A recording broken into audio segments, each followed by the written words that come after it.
আসসালামু আলাইকুম সুপ্রিয় দর্শক, কেমন আছেন সবাই? আশা করছি সকলে ভালো আছেন। আজকের ভিডিওতে আমরা ওমানের সর্বশেষ ভিসার আপডেট পরিস্থিতি সম্পর্কে আপনাদেরকে কিছু তথ্য দেওয়ার চেষ্টা করব। যারা বর্তমানে এখন ওমানে যেতে চাচ্ছেন, দীর্ঘদিন ধরে বিভিন্ন এজেন্সির কাছে অপেক্ষা করছেন যে ওমান দেশটিতে আপনারা যেতে পারবেন কিনা। আমাদের কাছে বেশ কিছু ভাই কমেন্ট করেছিলেন, ভাই 25 তারিখে নাকি ওমানের ভিসা খুলে দিচ্ছে, ব্যাপারটা কতটুকু সত্য? এই মাসের 25 তারিখে আমরা আজকে এই ব্যাপারটা নিয়ে কথা বলার চেষ্টা করব। বেশ কিছু ভাই কমেন্ট করেছেন বিভিন্ন দালাল এজেন্সির কাছে বিভিন্ন ধরনের তথ্য নিয়ে, কিন্তু অনেকে আমাদের কাছে প্রশ্ন করে থাকেন। তো আজকের ভিডিওটি আমরা এই ব্যাপার নিয়ে আলোচনা করব যে এই মাসের ভিতরে ওমান খুলবে কিনা বা 25 তারিখে খুলবে কিনা। যারা বিভিন্ন ডেট পেয়ে থাকেন বিভিন্ন এজেন্সির কাছ থেকে, তাদের জন্য আজকের ভিডিওটি, ঠিক আছে?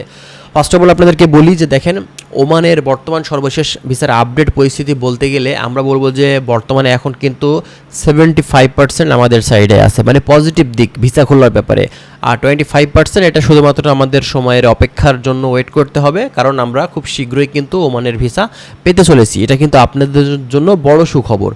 দ্বিতীয়ত কথা হচ্ছে, যারা বলছেন যে আসলে এই মাসের 25 তারিখে ভিসা খুলে যাবে বা এই মাসের ভিতরে খুলে যাবে, এখন পর্যন্ত অফিসিয়ালভাবে আপনার হচ্ছে কোনো ধরনের আপডেট কিন্তু দেওয়া হয়নি বা ডেট ফিক্সড করা হয়নি, ঠিক আছে? বাংলাদেশ থেকে ওমানে ভিসা নিয়ে মূলত কর্মী যাবে, এটা কিন্তু আপনারা শিওর থাকতে পারেন। তবে এটা মূলত এই মাসে হবে কি নেক্সট মাসে হবে, এটা কিন্তু কনফার্ম করে বলা যাচ্ছে না। তবে আমরা আশাবাদী এই মাসে না হলেও নেক্সট মাসে ইনশাল্লাহ অবশ্যই ওমানের ভিসা ওপেন হবে এবং ওমান দেশটিতে আপনারা কিন্তু সেখানে গিয়ে কাজ করতে পারবেন। ওমান দেশটি কিন্তু প্রায় দীর্ঘ আপনার 3 বছরের কাছাকাছি হয়ে যাচ্ছে বন্ধ হয়ে আছে সাধারণ লেবার ক্যাটাগরি ভিসা, কিন্তু হাই প্রফেশন ভিসা খোলা রাখছিল, তারপরে ভিজিট ভিসা কিছু সময়ের জন্য খোলা ছিল, তারপরে পুনরায় তারা কিন্তু আবার বন্ধ করে দেয়, বিশেষ করে বাংলাদেশিদের জন্য। আর দ্বিতীয়ত কথা হচ্ছে, বাংলাদেশিদের ভিসা বন্ধ করারও বেশ কিছু কারণ ছিল, যেখানে বাংলাদেশিরা সেখানে গিয়ে দেখাচ্ছে বৈধভাবে এক কোম্পানিতে গিয়ে সেখান থেকে অন্যান্য কোম্পানিতে ভেগে গেছিলো, বা দেখাচ্ছে যে সেখানে খারাপ কার্যক্রম করেছিল। বিভিন্ন সেক্টরে খারাপ কাজের জন্যই কিন্তু এই ওমানের ভিসাটা তারা বন্ধ করতে বাধ্য হয় বাংলাদেশিদের জন্য। তো আমাদের সামনে পুনরায় আবারও কিন্তু আশার আলো বা নতুন করে সুযোগ আসছে, আমরা যেন সেখানে গিয়ে কোনো ধরনের খারাপ কার্যক্রম না করি। যে কোম্পানিতে আমরা যাচ্ছি সেই কোম্পানিতে গিয়ে যেন আমরা সেখানে কাজ করি।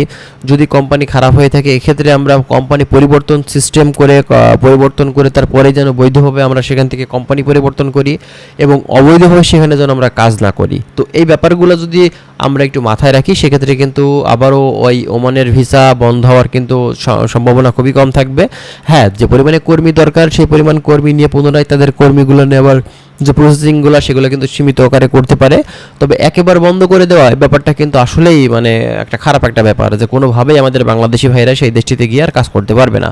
তো দেখা যাক। যাই হোক, যারা আমাদেরকে প্রশ্ন করেছিলেন আপনাদেরকে ধন্যবাদ, এবং আমরা চেষ্টা করছি ওমান সংক্রান্ত বিভিন্ন ধরনের গুরুত্বপূর্ণ তথ্যগুলো আপনাদেরকে দেওয়ার।